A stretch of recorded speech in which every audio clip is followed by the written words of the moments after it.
Okay, well, there's this idea that the God of the Old Testament is different from the God of the New Testament. And when we look at Hebrews, we see something very unique. We see the God of the Old Testament is shown to be the exact same God, completely unchanging, which kind of dispels the whole idea that the God of the New Testament is a God of all love and pixies and nothing bad ever. That's not the image that we see in the New Testament. And I'm genuinely confused how people can read the New Testament and come to this conclusion, because Jesus talks about hell way more than other people do. Way more. Can you remember that one time when Paul was going on and on about hell? Well, I can't either. Can you remember when John, the beloved, the apostle that Jesus loved, do you remember when he was going on and on about hell? But I remember numerous times when Jesus was. But yet whenever anybody talks about the New Testament, they make it out like, oh, well, in the New Testament it's all about love and acceptance and coexisting. And all. It's like, how are you getting that how are you getting that? In fact, I would even say the New Testament gives us a more extreme picture of damnation. Also gives us more descriptions of it and that kind of stuff, but more, it's more in your face in the New Testament than in the Old Testament. You know, in the New Testament there's a lot more at stake than there is in the Old Testament. I mean, and that's saying something, because in the Old Testament, you know, you have people wiped out by plagues because they disobeyed God. So, I mean, to say that it's even more severe in the New Testament, I just don't get how people come to that conclusion. But obviously that doesn't mean that God doesn't care, obviously. But there does need to be that idea where, yeah, it's definitely not the picture we see, especially in Hebrews, where he's talked numerous times about, you know, the punishments and that kind of stuff. So Hebrews 9, 1 through 10 are the sections we're going to look at. And I want to remind everybody, we will not be in hell forever, okay? I mean, people will, but our discussion won't be. So if you have any Bible questions, don't forget to ask them in the question box. Yeah. I'm just remembering all the things I didn't have time to do today. Okay, so we'll be in Hebrews 9, verses 1 through 10. Can I get somebody to read it? Now the first covenant also had regulations for ministry and an elder sanctuary. For a tabernacle was set up, and in the first room, which is called the holy place, were the lampstands, the table, and the presentation loaves. Behind the second curtain was a tent called the most holy place. It had the gold altar of incense and the ark of the covenant, covered with gold on all sides, in which was a gold jar containing the manna, Aaron's staff that budded, and the tablets of the covenant. The cherubim of holy were above the ark, overshadowing the mercy seat. It is not possible to speak about these things in detail right now. With these things prepared like this, the priests entered the first room repeatedly, performing their ministry, but the high priest alone entered the second room. And he does that only once a year, and never without blood, which he offers for himself and for the sins the people had committed in ignorance. The Holy Spirit was making it clear that the way into the most holy place had not yet been disclosed, while the first tabernacle was still standing. This is a symbol for the present time, during which gifts and sacrifices are offered that cannot perfect the worshippers' conscience. Thanks, Grace. It's like being in high school again, huh? Okay, so there's a few things going on here. Just as by way of review, last week we looked about the purpose of the law, because Hebrews 8 really opened up a can of worms. If you missed that, we have it recorded online. And then the week before that, we were talking about the way that the Old Covenant is obsolete. So that was at the end of Hebrews 8 that we were really looking at that. So now that we're here, there's kind of a lot of things that are being said here, which is interesting, because when you first read it, it sounds like nothing new is being said. So first off, he's summarizing here, which seems a little bit silly, because remember, he's talking to people who already know the topic well. He's explaining the tabernacle and what's in the tabernacle and where everything is. It's like these people grew up with this stuff. Like from the time that they were kids, they know this. Why on earth is he summarizing here? And I think that there's really two reasons, and we're going to look at this again. First off,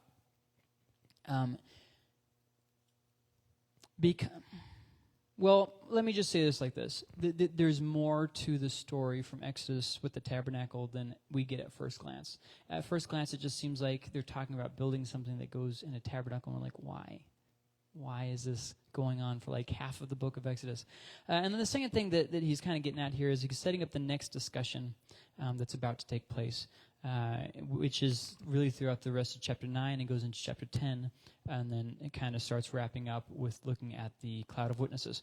So he introduces 3 different themes in this section, verses 1 through 10, and those are these.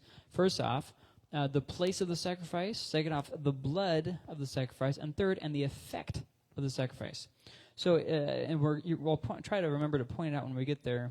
But notice how he specifically says blood and not sacrifice. So, in verse 1 it says, "Now the first covenant also had regulations for ministry in an earthly sanctuary." So, why does he say also? Well, there were rules and a place for them to do this stuff then. But he says also because on top of the things that he was talking about before about the Old Covenant, so he talked about the way that the priests had regulations, and he talked about the way that the law was obsolete and all that stuff. So now he's talking about also, on top of all that stuff, it also had regulations for ministry and an earthly sanctuary. But it's interesting because in a way, the same can be said of the heavenly realities. So there are, for instance, regulations for ministry under the New Covenant too. It's not the same way, but they are very much so there. And then the earthly sanctuary, there is also a place of worship, although it's not an earthly sanctuary. So there are definitely similarities. Obviously not to the same extreme as in the Old Covenant. 9:2 says, "For a tabernacle," notice how he said that. A tabernacle was set up, and in the first room, which is called the holy place, were the lampstand, the table, and the presentation loaves or the bread of the presence. So notice how he didn't say the temple. This is interesting because remember, at the time that he's writing, the temple has not been destroyed. It's still in Jerusalem, still being used by the Jews. But he says tabernacle. And the reason why he says tabernacle is first off because he's going to the very root. He's not talking about what's the word?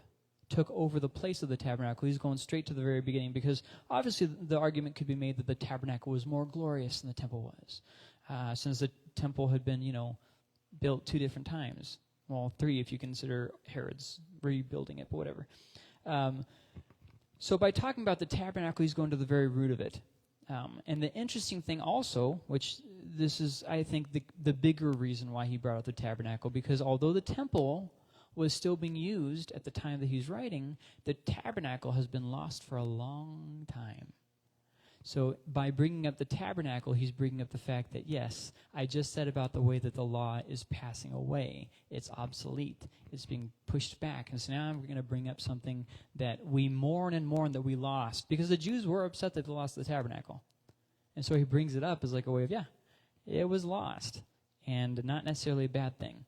So we get to verse 3, and it says, behind the second curtain was a tent called the most holy place.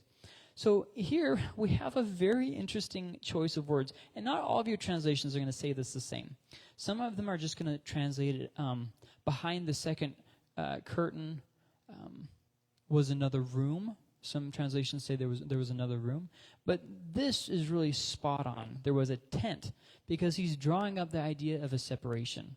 So there's a tent at the front and a tent at the back. And now, yes, it was one tabernacle with 2 different rooms, yes. But he's trying to draw the idea of there being a big separation between the holy place and the most holy place. And we'll just hold on just a minute, I'll explain why.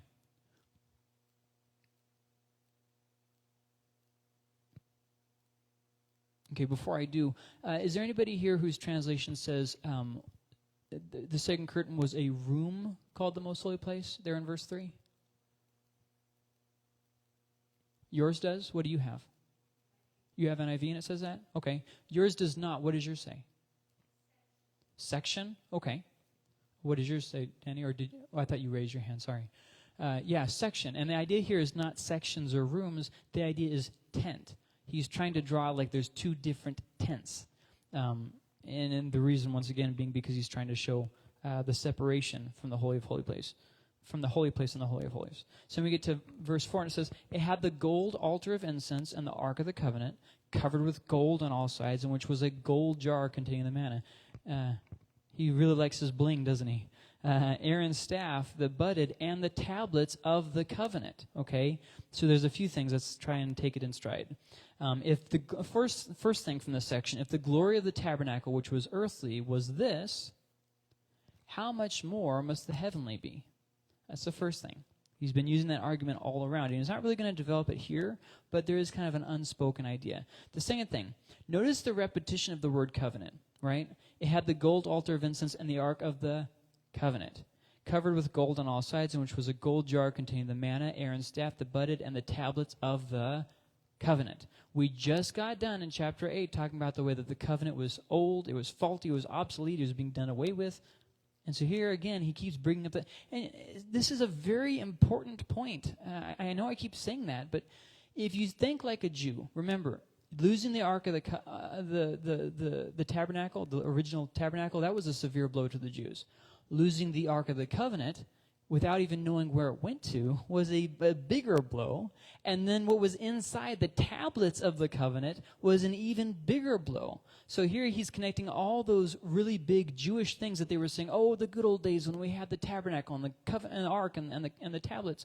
And he's taking all that and saying, yeah, it's absolutely obsolete too, just like the law.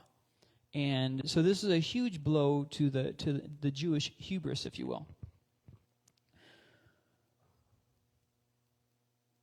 So they're all past, not wistfully remembering.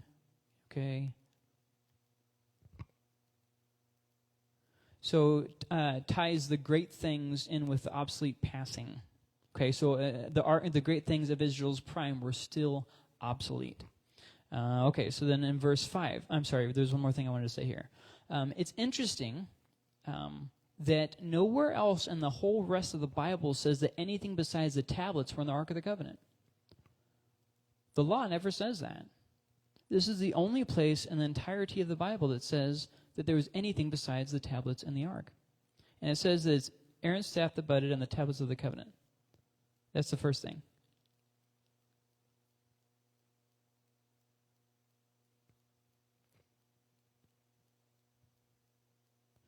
The second thing, just a minute.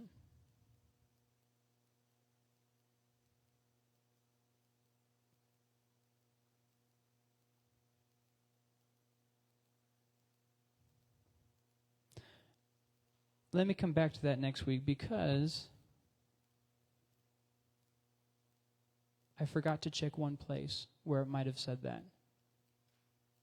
There might be one place in the Old Testament that does say that the manna and the staff were there. I'm going to have to check that. It's going to bug me if I don't double check it. So put a pin in that. We'll come back to that. However, we can go on to this next thing. The Old Testament never clarifies that the altar was inside the Holy of Holies. It says here in this section, it says, it had the gold altar of incense and the Ark of the Covenant, covered with gold on all sides, in which was a gold jar containing the manna, Aaron's staff, the budded, and the tablets of gold. So the gold altar of incense, it says here, so go back to verse 2. A tabernacle was set up, and in the first room, which is called the holy place, where the lampstand, the table, and the presentation loaves. But then it says in verse 3, where's verse 3? Did I skip it? Oh, no, there it is. Behind the second curtain was a tent called the Most Holy Place, and it had the gold altar of incense and the Ark of the Covenant covered with gold on all sides, in which was a gold jar containing the manna, Aaron's staff, the budded. So where it says right here, the gold altar of incense, the law never says that that was in the Holy of Holies. So in both of these cases, either way, he's referring to the tradition his audience would know. It's not that necessarily he's taking liberties with the Old Testament. He's more of just referencing a tradition that they already know, they're already familiar with, and why ruffle that when this isn't even a main point? It's just he's trying to go to his main point. So he's summarizing and simplifying. It doesn't necessarily mean that those things were in those sections. It's just that it's just a way of glossing it all over and moving it forward. In verse 5 it says, the cherubim of glory were above the ark, overshadowing the mercy seat. It is not possible to speak about these things in detail right now, which brings up the question that I asked myself when I was reading this. So why even bring this up if you're just going to say, but we can't talk about it? It's like when you get in a fight with your spouse and you say, hey, you left your shoes up, but I don't want to talk about it. Well, then why'd you bring it up? Why'd you even bother bringing it up? So if they knew and you weren't going in depth, why even mention it? The first thing I think is to point them to further study. In other words, that's all, folks. Because a lot of times when preachers talk about this kind of thing, people get it in their head that this is all there is to look at with this verse. You know what I mean? Like we were in Leviticus chapter 1, and we were looking at it for an entire month, just the one chapter of Leviticus, an entire month. And the thought occurred to me afterwards that some people might mistakenly think that's all there is to look at in chapter 1, moving on. You know what I mean? Like there's nothing else here. And obviously that's not the case, and I think that that's what he's doing here too. So I'm telling you all these things about the law and the covenant, but there is also more here that we could get into. You guys should go study. So when you're in Exodus, the thing in Exodus about the whole tabernacle being built, that's for our instruction, which is difficult, because when we read all those chapters about the tabernacle being built, we're like, this is boring, can we move on? But that was also written for our instruction. And so how some church fathers got around this problem is they said it's all a metaphor. Everything in the second half of Exodus that's describing the tabernacle, it's the whole thing is a metaphor. But another reason why he's doing this is to introduce the topic of the sacrifice while staying on point. So then we get in verse 6, and he says, with these things prepared like this, the priests enter the first room repeatedly, performing their ministry. So for this, we're talking, if you'll remember in the law, where like the people will go in and make sure the candles are lit every day, and where they'll go in and replace the bread of the presence. That's what he's talking about here in verse 6. And then verse 7, he says, but the high priest alone enters the second room, and he does that only once a year, and never without blood, which he offers. See right there? He didn't say without sacrifice. He said without blood. Really drawing an emphasis onto the blood. And we're going to talk about blood in the next section, which he offers for himself and for the sins of the people, since the people had committed in ignorance. So let's draw a little summary here, and it's on the thing here. There's only one person allowed, only one time per year. He can only do so with a blood sacrifice, and the blood was not only for him, but also for the people under him. So the last thing to point out about this section is something that I've actually read through 100 times and just caught it today, is it said there at the end of the verse, it said, sins the people had committed in ignorance. Now, why is he mentioning this? Because, my dear friends, because in the law, there was no sacrifice accepted for high-handed sin. It's in Numbers. There's only one chapter in the law that talks about this. Out of nowhere, you're going through the laws, everything's fine. He's telling the stories about the rebellions and all that stuff, and then up pops this singular chapter talking about, but for intentional high-handed sin, there will be no forgiveness. And I was like, oh my. And then you keep reading through Numbers and everything returns back to normal. Like, okay. And Deuteronomy doesn't even mention this. You just kind of blow through Deuteronomy and you're fine. It's just this one part of Numbers where things get kind of scary. Okay. Why would he bring that up? That one obscure reference. Well, because if you'll remember, throughout the whole book of Hebrews, he's been warning his audience about going back to Judaism. So, obviously, this is a warning to those considering leaving the faith to go back to Judaism. Because committed in ignorance, that's a warning against high-handed sin. So, like, for instance, returning to Judaism. Returning to Judaism would be high-handed sin because they would have known the truth and left it for the sake of comfort. So they knew what they were doing. They hardened their hearts, rejected Jesus. So this would have been a high-handed sin.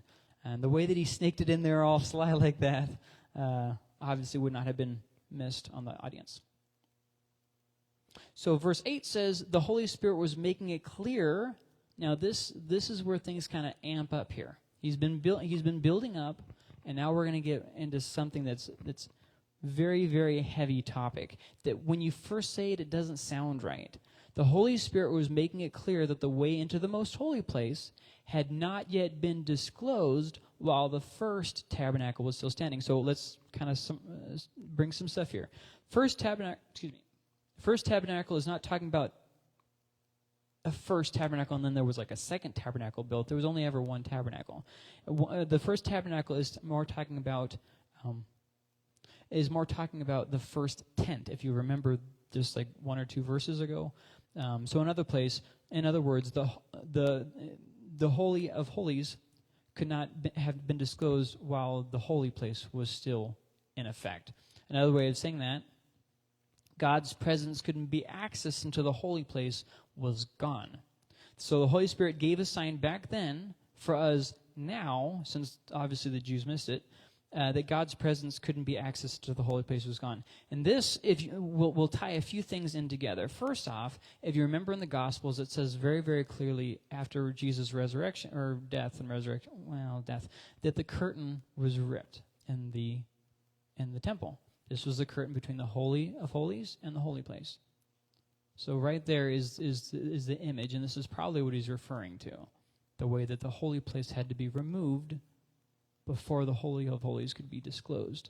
So that's the first thing. And then the second thing is, if you remember earlier in this book, I want to say it was in chapter 6, he talked about the way that Jesus was a forerunner. Forerunner meaning that we can follow him, right? And so Jesus went into the Holy of Holies, and we are to follow him in to the Holy of Holies. So let's tie in some more ideas here. First off, the temple was still operating in his day, but it wasn't functioning in any meaningful way. So they were still doing the things at the temple, but Jesus had kind of rendered all that stuff. It was just something that they were doing. He rendered it, I don't know, I can't think of the word, but it's where the thing doesn't have any value to it. So moving on. And so again, the Old Testament, we talked about this last week, the Old Testament has to be reinterpreted, this is, once again, I'm going to repeat this again. What people do nowadays is they try to read the Old Testament, and then they try to directly apply it to their life right now today, as though they are still Jews living before Jesus under the covenant. That's completely wrong.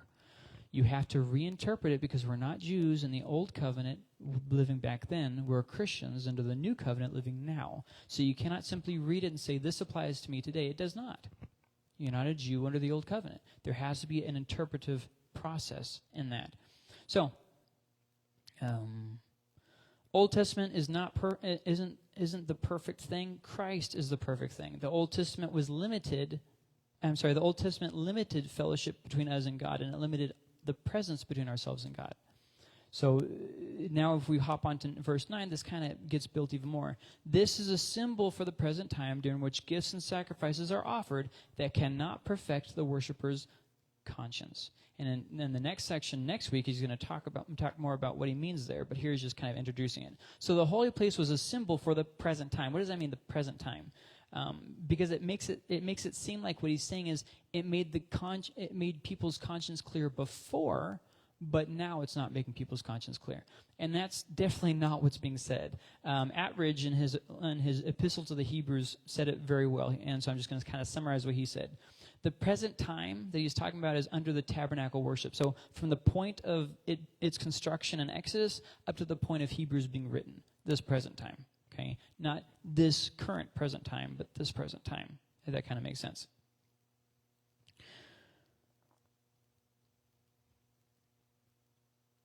So the sacrifices of the Old Testament never rectified the conscience. It never brought wholeness there.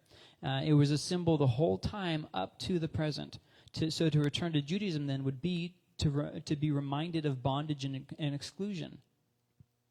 To go back to Judaism would just be a reminder of your exclusion from God's presence, because that's what the Old Testament brought, exclusion from God's presence. Whereas under Jesus, the curtain is ripped, so there's no longer the exclusion from the Holy of Holies. There's entrance into the Holy of Holies. But the thing is, it actually would be worse at this point for them to go back to Judaism, because before Jesus came, they were awaiting the promise. But now, after Jesus has come, to return back to Judaism would be to go back to judgment, since the promise has been fulfilled. It's not pointing forward to anything. God gave grace while the covenant was still in effect, but now that the covenant is not in effect, there's no more grace to follow. So basically, another way of saying that, maybe a simpler way, maybe the way I should have said it in the first place, you can never go back to how it was. You can never go back. And then he's talking to Jews here. The Jews can never go back to how it was. It's never going to happen. Jesus has come. You can't put that back in the box like that. Like, it's not possible. So we get to a very interesting musing that I had here. And I think this was intentional, but I think it's intentional. So they want to go back to Judaism because they're afraid of being excluded, and they are afraid of the judgment and the bondage under Christianity. But if they were to go back to Judaism, that's exactly what they would have: exclusion, bondage, and judgment. The only difference is under Judaism, they'd be safe now, in pain then. Under Christianity, they'd be in pain now and happy then, or comforted then. So now with Jesus the way is open, why on earth settle for less? That takes us to verse 10. There are physical regulations and only deal with food, drink, and various washings imposed until the time of the new order. So through the law, God offered some benefits, such as being made clean, right? When they offered the sacrifices, God said, yes, and you will be made clean by offering that sacrifice. But the reason that there were benefits was because of the faith involved. They were following the law with faith. So some examples of this. Let me show you what I'm getting at, okay? People offered sacrifices before the law was ever given, right? Like Adam's sons did, Noah did. Okay, sacrifices were being made before. But they never had the promises and the effects that were mentioned in the law. In the law, it said this. Here, okay? It said, offer this and I will make you clean. Right? When Noah offered his sacrifice, did God ever say, I made you clean? No. See, he made allowance for the sacrifices to bring cleanliness, those kinds of benefits, under the law for a limited time because of faith. But it wasn't the thing itself. Otherwise, Noah would have been made clean when he made his sacrifice. But he wasn't. And why would he need to be made clean? Because God wasn't dwelling with him. There was no tabernacle. The reason the tabernacle was given was because there was a law. See? Which kind of builds up the whole idea here that, yes, the sacrifices did make people clean for a time just because God accepted it in faith. So it's the same action from before as from under the law, but it's accepted because of the faith under the law. In other words, we're Jews, we're making the sacrifice. I'm believing that as I'm making the sacrifice, God is going to accept it and make me clean because he said that he would. Well, now we're past that. You can't go back to that. Now I can't offer and say, well, I'm standing in faith. No, you're standing in disobedience. And that doesn't apply. So the benefits didn't include the heart of the issue, and this is the big point from this section. It just was the surface of the issue. There was no inner change that was brought from the sacrifice. The sacrifices never solved the heart of the issue. The holy place symbolized their spiritual condition as well. They were separated from God. Why couldn't they go in? Think about this. If the Day of Atonement fixed the problem and fixed their spiritual condition, why couldn't all of Israel go into the holy place after the Day of Atonement? They couldn't, could they? Even after the priest was done on the Day of Atonement, he had to leave and never come back for another year. Methinks it didn't do what the hope was. So the holy place symbolized their spiritual condition. So then, now that we've kind of gone through this speculative journey, let's kind of wrap stuff up. So then these things were physical regulations that didn't fix the problem, but were given provisionally, temporarily for, a time, but that time is gone. Which leads us to the summary that says, the old covenant brought separation, and that's what it was good for. It brought separation. The whole idea he's saying here is there's the very reason for a holy place and a most holy place is because the law established separation between us and God, and that separation was broken with Jesus. So that's going to launch us straight into the discussion on the sacrifice and how it can be one time for all sins and all that. So, any questions as we wrap this